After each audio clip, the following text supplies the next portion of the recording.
Hello everyone, আসসালামু আলাইকুম সবাইকে। আমি জুবায়ের হাসান, পড়াশোনা করছি বুয়েট ত্রিপলি ডিপার্টমেন্টে। গত পর্বে আমরা শিখেছি হচ্ছে অঙ্ক নিয়ে, যে অঙ্ক থেকে কিভাবে সংখ্যা তৈরি হয়, দশ ভিত্তিক সংখ্যা পদ্ধতি কী, অর্থাৎ দশমিক সংখ্যা পদ্ধতি, ওটাকে ইংলিশে বলে ডেসিমাল সংখ্যা পদ্ধতি। আবার আমরা বাইনারি শিখেছিলাম, হেক্সাডেসিমাল শিখেছিলাম। দেন আমরা পড়েছিলাম যে কিভাবে ষাট ভিত্তিক সংখ্যা পদ্ধতি ডেভেলপ হলো, কেন বৃত্ত 360 ডিগ্রি, কিছু কিছু মানে এমন কোশ্চেন যেগুলো আসলে আমরা কখনো করি না। আমরা আসলে জানি না যে আমরা কি জানি। তো এই ধারণা থেকে আমি এই প্লেলিস্টটা শুরু করছি, যে আমরা কি জানি সেটা কি ভালো করে জানি কিনা, আর সেটা কি ভালো করে জানার চেষ্টা করি কিনা। আমরা বেসিক থেকে জানার চেষ্টা করতেছি বেসিক্যালি। তো আজকে নতুন একটা পর্ব, পর্ব নাম্বার 2। আজকে হচ্ছে আমরা পড়বো শূন্য নিয়ে। শূন্য নিয়ে কি পড়াশোনা কেউ কি কখনো করেছে? শূন্য কি আসলে পড়ালেখা করার ব্যাপার? তুমি বলো তো, শূন্য কি আবিষ্কারের ব্যাপার? তো আমরা টপিকটা শুরু করি। শূন্য কি আবিষ্কার করা যায়? আচ্ছা, কখনো কি কেউ চিন্তা করেছে আমার কাছে 0 টাকা আছে? তুমি চিন্তা করো, তুমি 4000 বছর আগে বাস করতেছো। তুমি কি কখনো চিন্তা করছো আমার কাছে 0 টাকা আছে এখন? তুমি বলবো আমার কাছে টাকা নাই। এখন তুমি 1 টাকা কামাইছো, 10 টাকা কামাইছো, তোমার পকেটে 10 টাকা আছে। তুমি বলতেছো আমার কাছে 10 টাকা আছে। 10 টাকা খরচ করলা, দেন তুমি কি বলবা? আমার কাছে আর 10 টাকা নাই। বুঝতেছো? সিম্পল হিসাব। কিন্তু আমরা কখনো কিন্তু শূন্যকে শূন্য হিসেবে চিন্তা করি নাই। শূন্য যে একটা সংখ্যা হতে পারে এটা কখনো চিন্তাই করি নাই।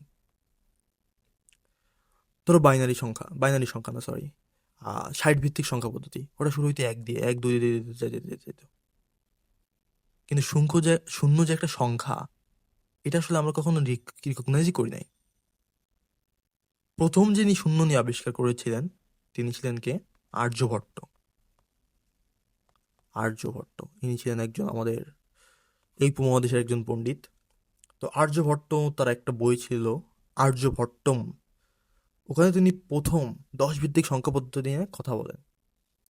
10 ভিত্তিক সংখ্যা পদ্ধতি কিন্তু আমাদের ভারতীয় উপমহাদেশে আবিষ্কৃত। আমরা যে এখন বলি 0 থেকে 9, দেন আমরা আস্তে আস্তে আগাই 10 11, 1 and 0 একসাথে করে দিই। বুঝতেছো? এটা কিন্তু আর্যভট্টম করে গিয়েছিলেন তা না, মানে আমাদের উপমহাদেশে কিন্তু এই আইডিয়াটা ডেভেলপ হয় যে দশমিক ভিত্তিক সংখ্যা পদ্ধতি।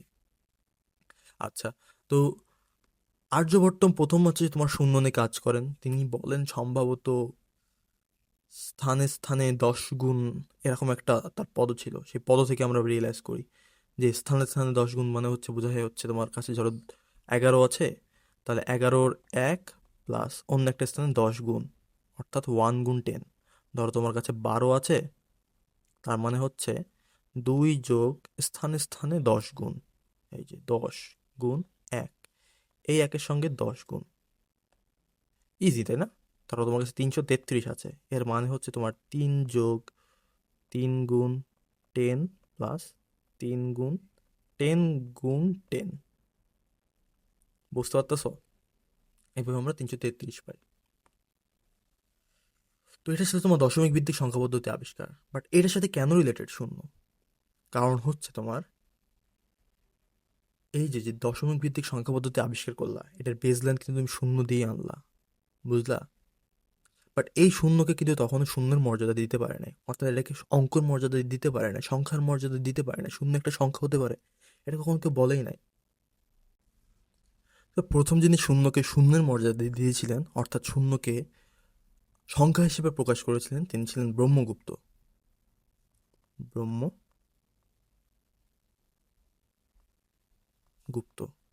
ব্রহ্মগুপ্ত হচ্ছে প্রথম শূন্যকে শূন্যের মর্যাদা দিয়েছিলেন। তার একটা বই ছিল ব্রহ্মস্ফুট সিদ্ধান্ত।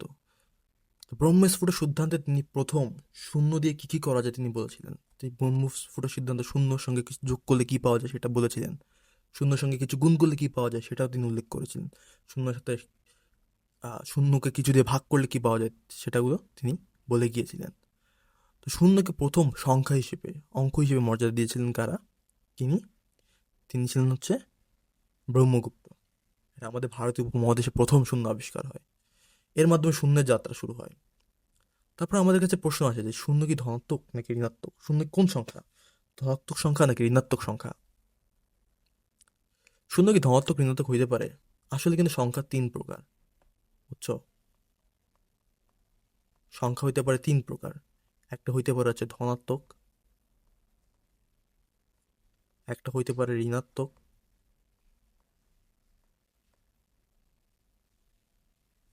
আর একটা হতে পারে কি শূন্য। তো শূন্য আসলে ধনাত্মক ঋণাত্মক দুইটাই। আমাদের বইয়ে লেখা থাকে শূন্য অঋণাত্মক পূর্ণ সংখ্যা। শূন্যকে বলা হয় অঋণাত্মক পূর্ণ সংখ্যা। অঋণাত্মক বলতে বোঝায় কি? যে ঋণাত্মক না ধনাত্মক। তেমন আমরা বলতে পারি এটা অধনাত্মক পূর্ণ সংখ্যা। অধনাত্মক পূর্ণ সংখ্যা। শূন্য কিন্তু কোনো ফ্রাকশন না, এটা কিন্তু একটা পূর্ণ সংখ্যা, বুঝছো? শূন্য একটা পূর্ণ সংখ্যা, বাট এটা ধনাত্মক না। এটা ধনাত্মক আবার ঋণাত্মকও।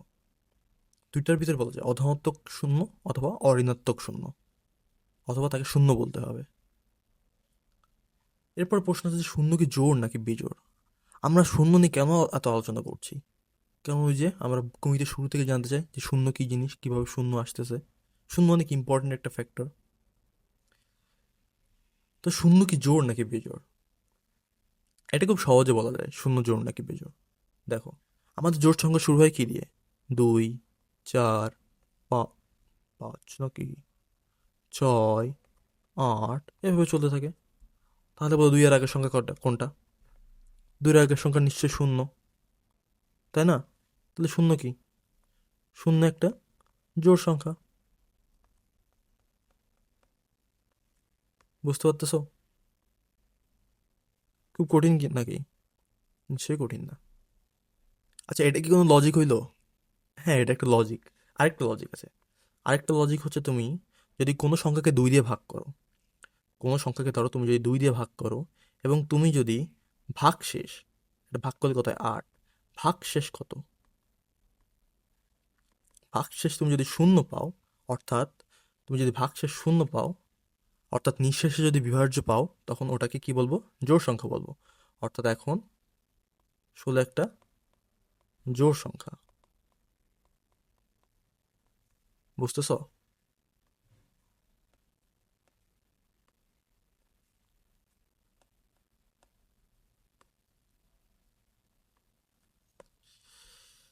তাহলে বলো, শূন্যকে দিয়ে আমি যদি কিছুকে ভাগ দিই, 0/2, আমি কত ভাগশেষ পাবো? ভাগশেষ নিশ্চয়ই আমরা শূন্যই পাবো, তাই না? ভাগশেষ তো শূন্যই পাবো শূন্যকে কিছু দ্বারা ভাগ করলে। তাহলে শূন্য কি একটা জোড় সংখ্যা? এখন প্রশ্ন আসতে পারে যে শূন্যকে তো যা দিয়ে ভাগ করবো তাই দিয়ে শূন্য আসে, কিন্তু ওটা ওটা ওটা লজিক না। আমাদের জোড় সংখ্যা হওয়ার লজিক ওটা, যে আমার কিছু যদি জোড় হতে হয়, জোড় হতে হলে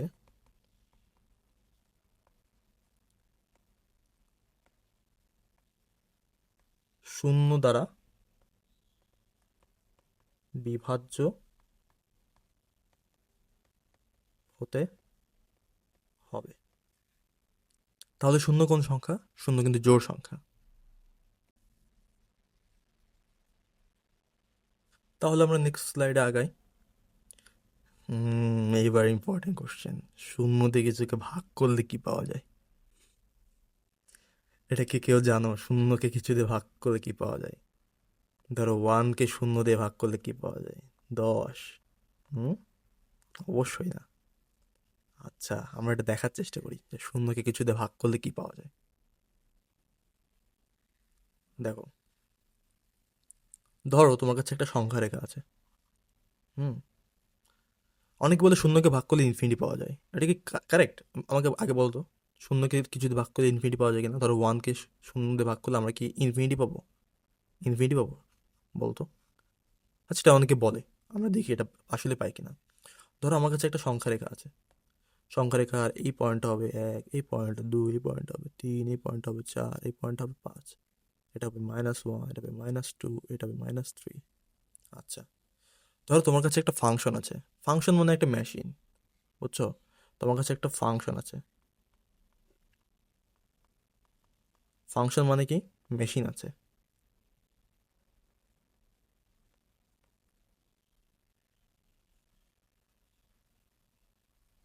তোমার কাছে একটা মেশিন আছে। এই মেশিনের কাজ হচ্ছে তুমি এর ভিতর যা ইনপুট দাও, এই মেশিনের ভিতর তুমি যা ইনপুট দাও সে তাকে উল্টে রেখে দেয়।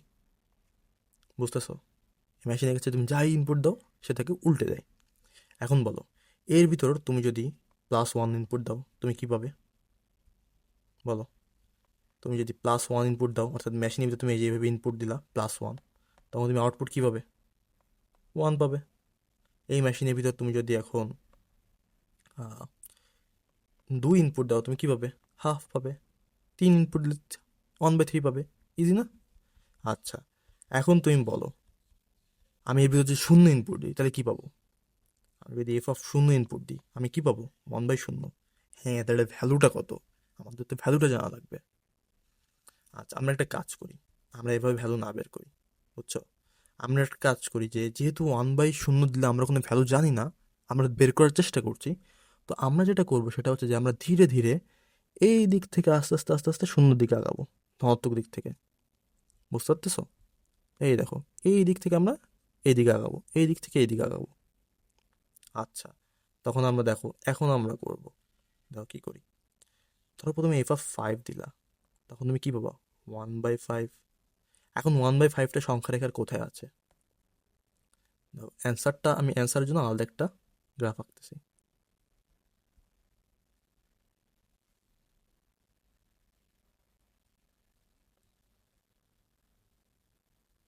হয়েছে না মোটামুটি? হুম এটা ধরো 1, এটা ধরো 2, এটা ধরো 3, এটা -1, এটা -2, এটা -3। তাহলে বলো, আমি যদি 1/5 দিই, 1/5 মানে কত? 0.2, তাই না? 1/5 কত? 0.2 না? তার মানে এখানে কোথাও একটা বিন্দু তো আছে। এই যে এইখানে যে ডান পাশে দেখো, ডান পাশের ছবিতে দেখাচ্ছি। আমি যখন +5 ইনপুট দিচ্ছি আমি পাচ্ছি এইখানে একটা বিন্দুতে, এই যে এইখানে একটা বিন্দুতে, এইখানে একটা বিন্দু পাচ্ছি যখন আমি এইখানে ইনপুট দিচ্ছি। এবার আমি আগাবো, আরও আগাবো। আমি f(4) দিই, f(4) দিলে কী পাবো? 1/4। 1/4 কিন্তু একটু বেশি। 1/4টা কোথায় আছে? এইখানে আছে। আমি আরও আগাবো, আগাইতে আগাইতে আমি দিলাম f(2), তাহলে আমি পাবো 1/2। 1/2 মানে কি? হাফ।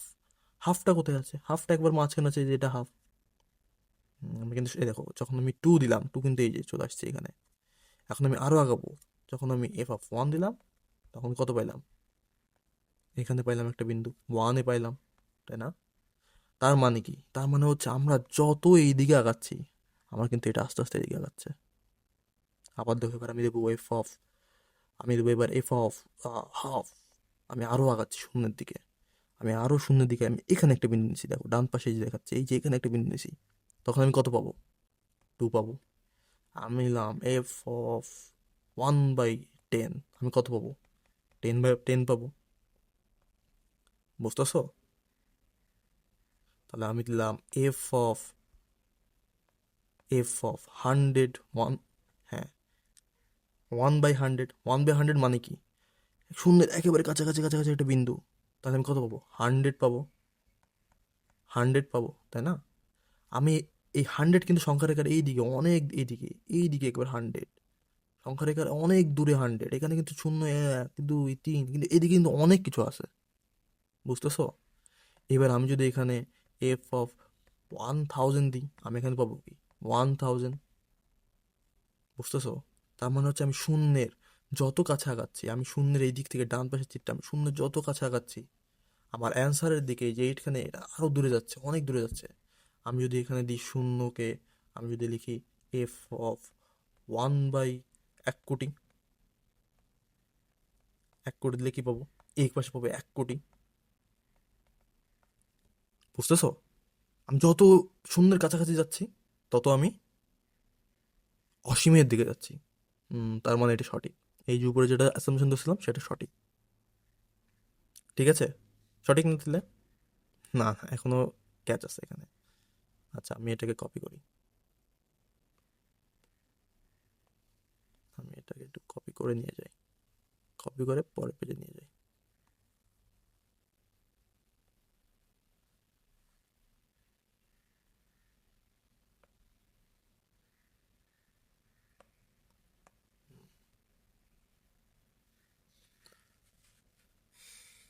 আচ্ছা, এবার আমি কি করবো, কি আমি হচ্ছে এবার নেগেটিভ দিক থেকে আগাবো, বুঝছো?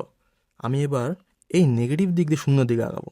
আমার সেম ফাংশন আছে, সেম ফাংশনটা কি ছিল, F of x equals 1/x। এটা একটা মেশিন, এই মেশিনে যেই সংখ্যা তুমি ইনপুট দিবা তাকে সে উল্টে রেখে দিবে। আচ্ছা, আমি যদি এখানে 3 ইনপুট দিই, -3, এফ অফ -3 কত হবে, 1/3, 1/-3, তাই না? সংখ্যা রেখার কোথায় 1/-3 কোথায়? এখানে একটা বিন্দু আছে, এই যে ডান পাশের ছবিটা দেখো, এখানে একটা বিন্দু। আমি যদি 3 থেকে আরও কাজ আগাই, যখন আমি দিব এফ অফ -2, তখন আমি কত পাবো, 1/-2, 1/-2 হচ্ছে -1/2, তার মানে আমি মাঝখানে একটা বিন্দু পেলাম, এই যে মাঝখানে একটা বিন্দু। এবার আমি দিলাম এফ অফ -1, আমি পাইলাম -1। দেখো সংখ্যা রেখা কিন্তু কি আস্তে আস্তে এইদিকে আগাচ্ছি,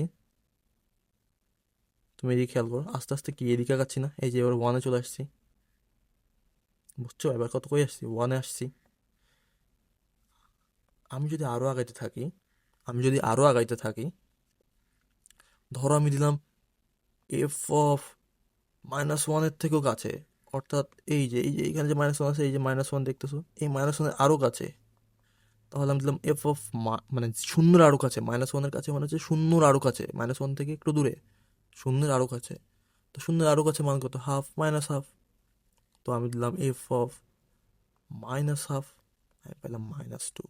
দেখছো, -2 কিন্তু এইখানে, এই যে এটা -2, তাই না? -2 এটা। আমি আবারও এইদিকে আগাচ্ছি, অর্থাৎ বাম দিকে আগাচ্ছি, বুঝতেছো?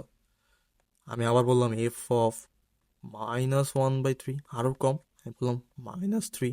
আমি বললাম এফ অফ -1/10, আমি পেলাম -10। তার মানে কি, আমি কিন্তু আস্তে আস্তে সংখ্যা রেখার কোন দিকে যাচ্ছি, সংখ্যা রেখার এই দিকে চলে যাচ্ছি, সংখ্যা রেখার একবারে ওই দিকে চলে যাচ্ছে। আমি যদি দিলাম, যদি এবার যদি দিই, আচ্ছা সরি, আমি যদি এবার দিই এফ অফ -1/100, আমি পাবো -100। আমি যদি দিই এফ অফ -1/1 কোটি, আমি কি পাবো, -1 কোটি।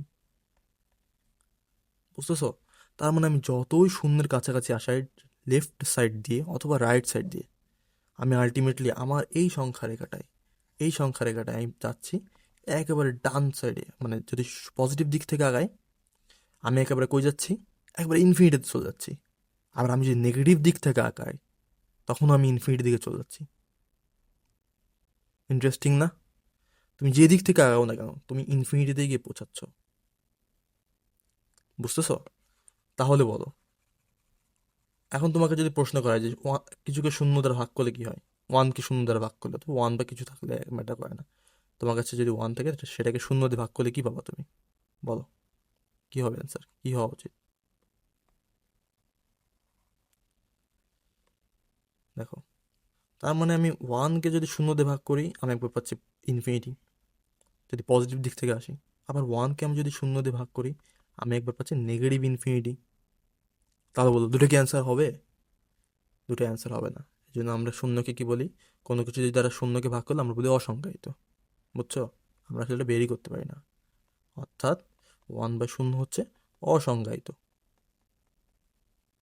অসংজ্ঞায়িত, সংজ্ঞা বানান কি ছিল, এটা ছিল সংজ্ঞায়িত। অসংজ্ঞায়িত, 1/0 হচ্ছে অসংজ্ঞায়িত। মানে এটা বেরই করা যায় না, আমরা আসলে জানি না এটা কি, জানি না, আমাদের এটা বের করা যায় না, এটা ঝামেলা তৈরি করতেছে। এটা নেগেটিভ ইনফিনিটি হয়, পজিটিভ ইনফিনিটি হয়, আমরা যে বের করতে পারতেছি না তা না, আমরা কিন্তু বের করতে পারি, কিছু কিছু ক্ষেত্রে বের করতে পারি। দেখো, কখনো কখনো 1/ইনফিনিটিতে, কখনো কখনো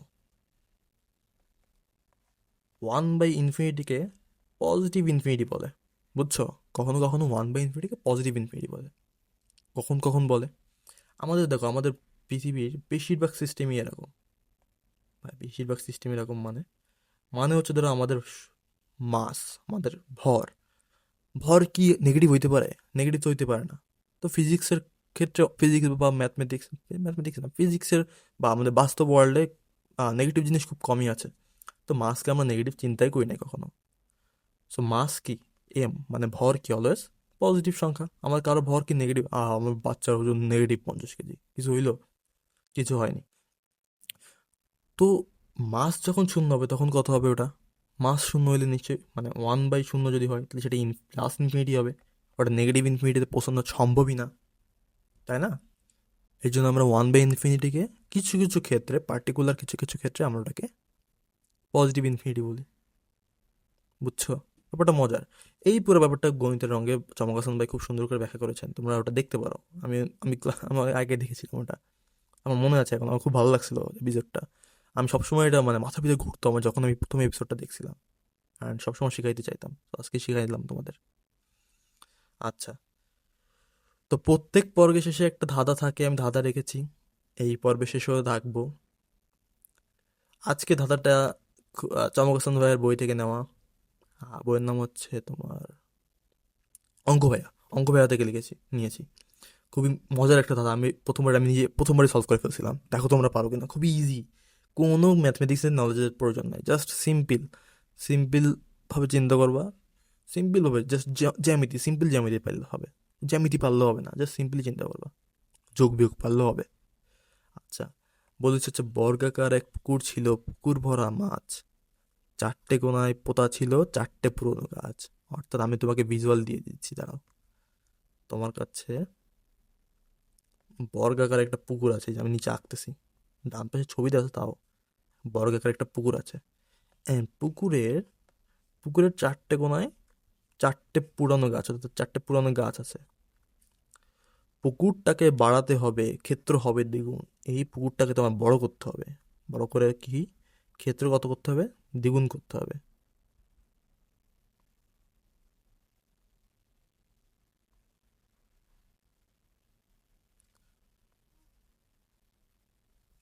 আঁকাচ্ছি টাইম।